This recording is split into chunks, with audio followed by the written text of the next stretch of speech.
Written in 1881 and performed for the first time in 1882, Ghosts is a play by renowned Norwegian playwright Henrik Ibsen. In line with Ibsen's body of work, the play serves as a scathing critique of the moral standards prevalent in the 19th century.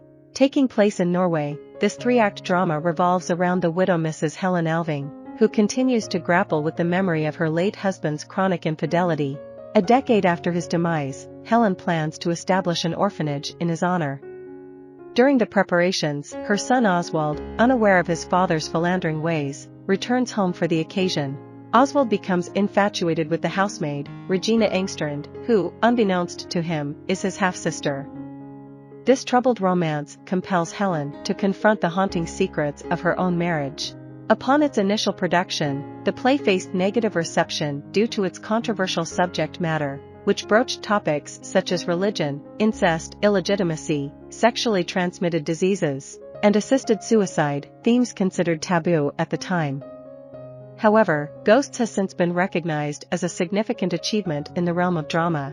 In 1963, theater critic Maurice Valency remarked, "Ghost strikes off in a new direction." Regular tragedy dealt mainly with the unhappy consequences of breaking the moral code. Ghosts, on the contrary, deals with the consequences of not breaking it. The first act unfolds on the estate of Mrs. Helen Alving in Norway, known as Rosenvold. Jacob Engstrand, a carpenter, attempts to persuade his daughter, Regina, to work at the new hostel he plans to open for seamen. However, Regina, proud of her position as a maidservant in Helen's household, dismisses the offer.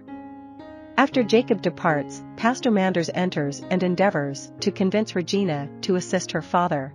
Regina persistently urges Pastor Manders to secure her a job among the upper echelons of Norwegian society. Subsequently, Regina exits, and Helen enters the scene. Soon after, Helen's long-absent son, Oswald, makes his entrance. Having spent the last 2 decades touring Europe, he has not returned home since his childhood. Oswald engages in a heated debate with Pastor Manders regarding his choice to live without marriage. After Oswald leaves, Pastor Manders confronts Helen about her son's morally questionable behavior and accuses her of leaving her husband once before. Helen confesses to Pastor Manders that her husband was secretly an alcoholic, unfaithful, and sick. She reveals that her husband's actions made her deeply unhappy, which led her to send Oswald away in order to protect him from inheriting his father's womanizing tendencies. Helen admits that Regina is the illegitimate child of her husband and their former servant, Johanna. As dinner begins, Helen and Pastor Manders hear a cry coming from the kitchen, indicating that Oswald is making advances towards Regina, whom he intended to marry upon his return. Act 2 opens after dinner, with Helen and Pastor Manders discussing the inappropriate relationship between Oswald and Regina. Pastor Manders realizes Oswald's anger towards Jacob for never revealing the truth about Regina's parentage. Jacob enters and requests Pastor Manders to hold a prayer service at the orphanage dedicated to Helen's late husband. Pastor Manders questions Jacob, who explains that he kept Regina's true identity a secret to protect Johanna's reputation. Jacob and Pastor Manders exit the scene, and Helen goes to speak with Oswald.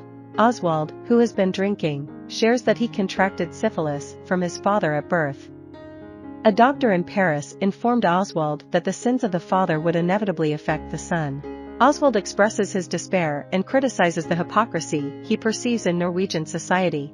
His emotional state contrasts with Helen's hopeful intention of revealing the truth about their father to Oswald and Regina.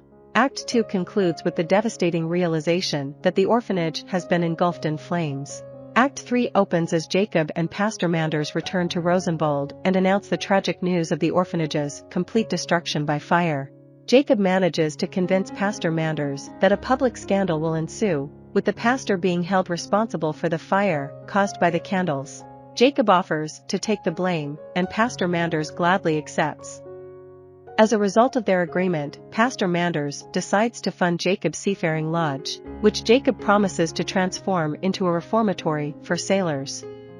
Jacob and Pastor Manders leave the scene. Finally, Helen reveals the truth to Oswald and Regina about their father. She explains that their father was a miserable alcoholic who sought solace in sexual encounters, resulting in Regina's birth as an unintended consequence. Feeling deceived, Regina storms off to claim her share of the inheritance. Oswald, though somewhat relieved by the revelation, discloses to his mother that he is gravely ill.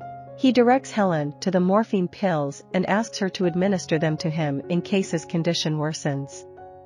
As the sun rises, Oswald slips into a vegetative state, speaking incoherently from his chair.